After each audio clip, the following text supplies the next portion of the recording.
wabarakatuh. Apa kabar anak-anak hebat? Senang sekali Ibu bisa berjumpa dengan kalian semuanya di kelas 8. Pada kesempatan materi sejarah kebudayaan Islam saat ini, kita akan membahas tentang jejak peradaban dinasti Abbasiyah. Diawali dengan sejarah berdirinya dinasti Abbasiyah. Pada kelas 7, di materi kelas 7, sejarah kebudayaan Islam, kalian sudah belajar tentang materi pemerintahan Islam, ya. Jadi pemerintahan Islam itu pertama diawali oleh Rasulullah. Setelah Rasulullah wafat, kemudian digantikan oleh Khulafaur Rasyidin, 4 sahabat Rasul, ya. Para pengganti yang mendapat petunjuk. Nah, setelah Khulafaur Rasyidin, kemudian oleh dinasti Bani Umayyah. Pinter, kalian masih ingat ya?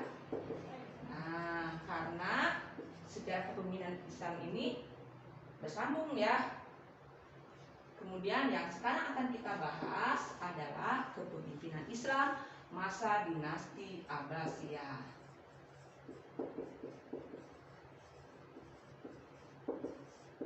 Nah, ya. Jadi ini yang sampai ketiga ini materi di kelas 7, di kelas 8 kita akan membahas materi dinasti Abbasiyah.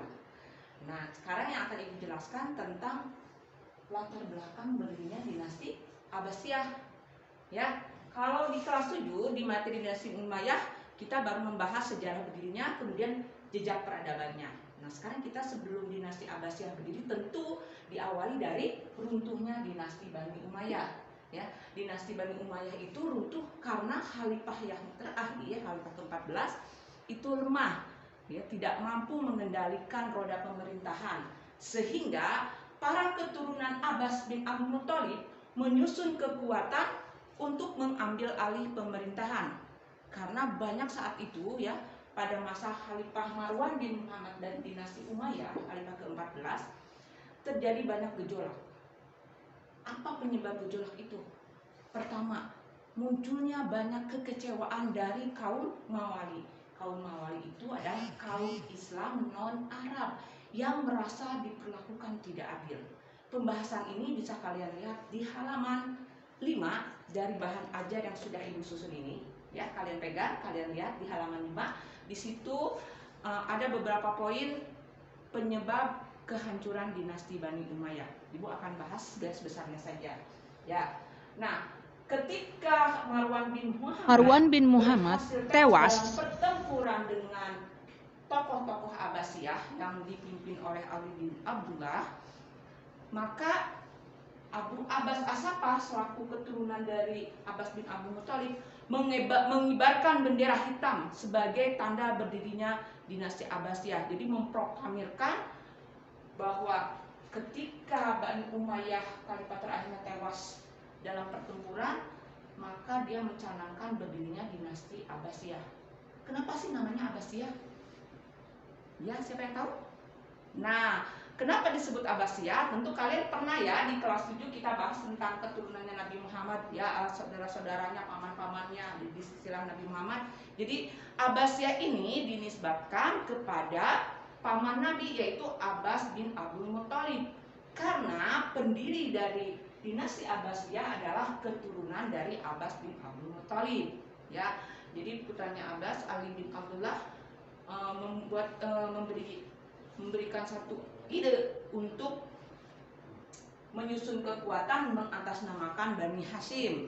Tapi setelah berdiri, kemudian mengatasnamakan Abbasiyah. Maka berdirilah dinasti Abbasiyah ini. Siapa saja tokoh pendirinya? Kalian lihat di buku bahan ajar ini di halaman 6, tokoh-tokoh pendirinya ya.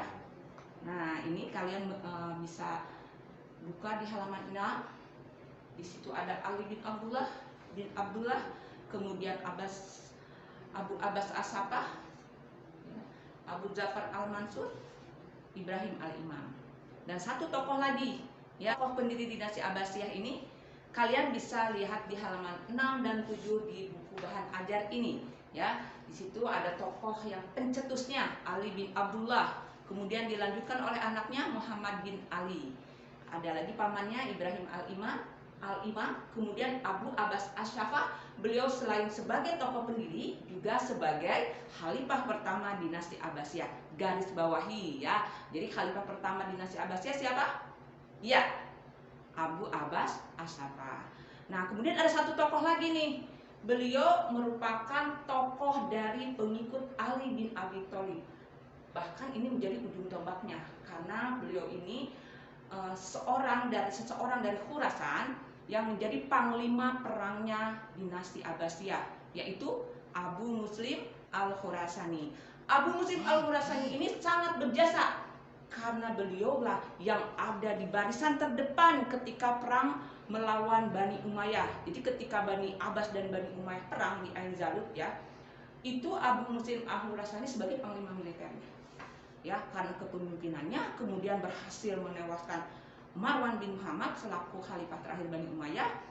Kemudian Bani Abbasiyah berdiri. Ya, sampai sini mungkin ada pertanyaan ya. Nanti kalian silahkan masuk ke GCR. Kalau ada tulis di komen beberapa pertanyaan yang belum kalian pahami. Materi selanjutnya bisa kalian lihat di halaman 5 sampai 8. Nah, di halaman 9 di situ ada tugas individu, hanya 5 soal saja ya kalian isi, hanya 5 soal saja. Ibu tunggu nanti di Google Classroom di tugas. Jangan lupa ibu tunggu sampai jam 3 sore.